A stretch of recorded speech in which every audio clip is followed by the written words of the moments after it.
ಮಳೆ ಬೇಕು ಅಂದರೆ ಮಳೆ ಬರುತ್ತೆ, ಬೇಡ ಅಂದರೆ ಮಳೆ ಬರಲ್ಲ. ಇದು ಮಳೆಯ ದೇವರು.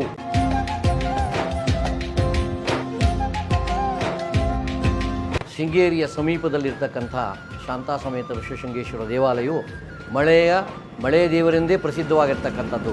ಪ್ರಾಚೀನ ಕಾಲದಿಂದಲೂ ಇದರ ವೈಶಿಷ್ಟ್ಯ ಏನಪ್ಪ ಅಂತ ಹೇಳಿದ್ರೆ, ಮಳೆ ಬೇಕು ಅಂದರೆ ಮಳೆ ಬರುತ್ತೆ, ಬೇಡ ಅಂದರೆ ಮಳೆ ಬರಲ್ಲ. ಆ ರೀತಿಯ ಒಂದು ಹಲವಾರು ಉದಾಹರಣೆಗಳನ್ನು ಕೂಡ ನಾವು ಕೊಡ್ಬೋದಾಗಿದೆ. ಇತ್ತೀಚಿನ ದಿನಗಳಲ್ಲಿ ಆಸ್ಟ್ರೇಲಿಯಾದಲ್ಲಿ ಕಾಡ್ಗಿಚ್ಚು ಬಿದ್ದಿರುವಂಥ ವಿಚಾರಗಳನ್ನು ನೀವು ಗಮನಿಸಿದಿರಿ.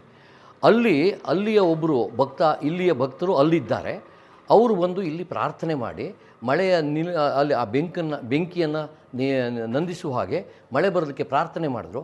ಆ ಪ್ರಾರ್ಥನೆ ಮಾಡಿದ ಮರು ದಿವಸದಿಂದನೇ ಅಲ್ಲಿ ಮಳೆ ನಿಂತಿದೆ.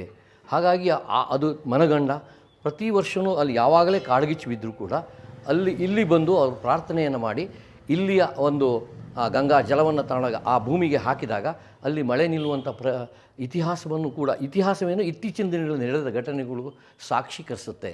ಆದ್ದರಿಂದ ಈ ನಮ್ಮ ಋಷಶೃಂಗೇಶ್ವರ ದೇವರು ಬರೀ ನಮ್ಮ ಭಾರತಕ್ಕೆ ಮಾತ್ರ ಅಲ್ಲ, ದೇಶ ವಿದೇಶಗಳಲ್ಲೂ ಕೂಡ ಪ್ರಖ್ಯಾತವನ್ನು ಪಡೆದಿದ್ದಾರೆ. ಇದು ತುಂಬ ಹಿಂದೆ ರಾಮನ ಕಾಲದಲ್ಲಿ ರಾಮನ ಹುಟ್ಟಿಗೆ ಕಾರಣರಾಗಿರ್ತಕ್ಕಂಥವರು ಋಷಶೃಂಗರಿಗೆ. ಹೌದಾ? ಹೌದು, ಹೌದು. ಹಾಗೆ ಅಲ್ಲಿ ಅಯೋಧ್ಯೆಯಲ್ಲಿ ದಶರಥ ಮಹಾರಾಜನಿಗೆ ಮಕ್ಕಳಾಗಿರೋದಿಲ್ಲ. ಅಂದರೆ ಮಕ್ಕಳನ್ನು ಹೇಳಿ ಮಕ್ಕಳಾಗಿರೋದಿಲ್ಲ, ಗಂಡು ಮಕ್ಕಳಾಗಿರೋದಿಲ್ಲ.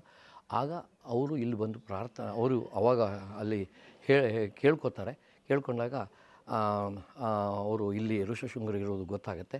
ಇಲ್ಲಿ ಬಂದು ಅವರನ್ನು ಕರ್ಕೊಂಡು ಹೋದ್ಮೇಲೆ ಅಲ್ಲಿ ಅವರಿಗೆ ಪುತ್ರಕಾಮೇಷ್ಟಿ ಯಾಗವನ್ನು ಮಾಡ್ತಾರೆ. ಆಗ ಗಂಡು ಮಗುವಿನ ಜನನ ಆಗುತ್ತೆ. ಅವನೇ ಶ್ರೀರಾಮಚಂದ್ರ. ಈ ದೇವಸ್ಥಾನದ ವಿಶೇಷತೆಯಲ್ಲಿ ಇದು ಒಂದು ಇದು ಪುರಾಣಕ್ಕೆ ಹೋದಾಗ ಆಗುವಂಥದ್ದು. ಇನ್ನೊಂದು, ಇಲ್ಲಿ ಯಾರಿಗೆ ಮಕ್ಕಳಾಗದೇ ಇದ್ದರೆ ಬೇಡ್ಕೊಂಡ್ರೆ ಮಕ್ಕಳಾಗತ್ತೆ, ಮದುವೆ ಆಗದೆ ಇದ್ದವ್ರು ಬೇಡ್ಕೊಂಡ್ರೆ ಮದುವೆ ಆಗುತ್ತೆ. ಹೀಗೆ ಎಲ್ಲ ರೀತಿಯಿಂದಲೂ ಅದಕ್ಕೊಂದು ಮಂತ್ರವೇ ಇದೆ. ಋಷಶೃಂಗೇಶ್ವರಂ ಶಾಶ್ವತಂ ಪುರುಷಪದಂ ನಾಗಹಾರಂ ಪ್ರಪಂಚಂ ಶಾಂತಾದೇವಿ ಸಮೇತಂ ಭವಭಯಹರಣಂ ಪಾರ್ವತಿ ಪ್ರಾಣನಾಥಂ ಸರ್ವಾಧಾರಾತ್ಮಕಲಿಂಗಂ ತ್ರಿನಯನವದನಂ ಶೀಘ್ರಪುತ್ರಪ್ರಸಾದಂ ಭಕ್ತಾಭೀಷ್ಟಪ್ರಪೂರ್ಣಂ ವರುಣಶುಭಕರಂ ಶಾಂಭವೀಶಂ ನಮಾಮಿ ಅಂತ ಇದೆ.